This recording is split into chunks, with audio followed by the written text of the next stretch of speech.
Good evening to you all. Being Sunday, 22nd of September, I am Abel Bauer. So just last night, I was trying to listen to a song. The song we'll be presenting today in the chapel. So I opened my VLC, like I will show you in the screenshot. And to my surprise or shock, I saw these messages and records that filled like the first 10 space of my VLC. I was wondering, how did I get this? Where is this coming from? And amazingly, it's from Koinonia, this message from the recent program in the United Kingdom. I was happy, but as I was thinking about that, my heart was broken for two reasons. Without my consent, these things even came into my gadget, and it's amazing to see that these denominations are in the forefront recording their sermon and or sending it to many platforms so that it can reach many believers, and it's something I praise them for.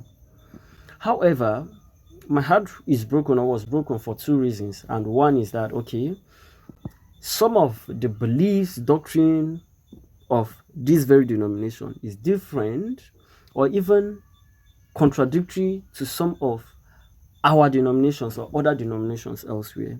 And so I'm asking myself, if as a church, yes, I am feeding on the denomination, the doctrines from my denomination and from the other denominations, it means I'll be a hybrid Christian.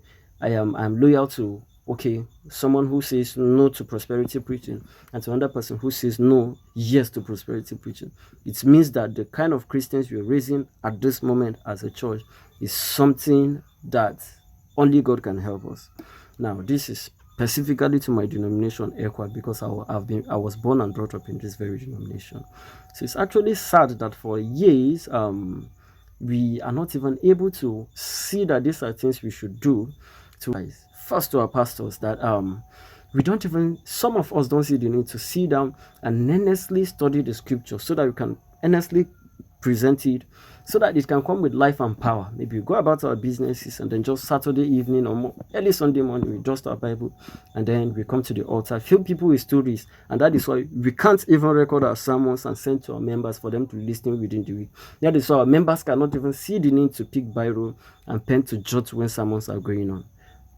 The same thing to our members. Yes, because we've also looked down on our pastors. We feel there's nothing they can tell us. We rather listen to some of those people out there. We honor those people out there, and then our body is just in this denomination, but our soul and spirit are in another denomination and loyal to our denominations. Our pastor needs to see and understand that it's something very, very serious that we must take seriously, that when our members are having this dual loyalty, it's a serious disaster that is coming up.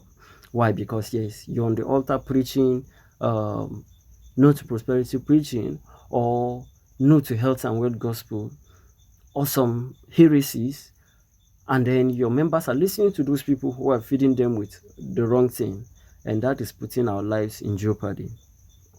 Now, another thing I also need to say is that to our denomination, yes, one of the things that is killing us is that we don't even have the gadget with which we can do a good recording to see that our members can have some of these things. Well, we've been into this for long.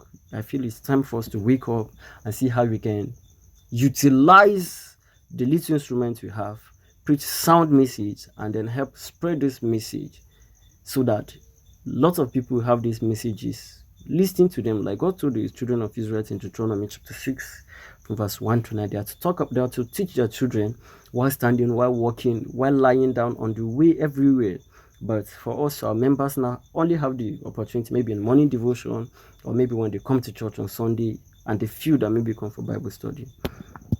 We're in a time where we need to take this God's business more seriously if you really want to raise end-time army who earnestly contend for the faith. I'm not exempted from this. This is me voicing out about the wrong I see going on. If we must change everything, the change should begin with us now. Let's do what we need to do, because tomorrow may be too late. May God help us.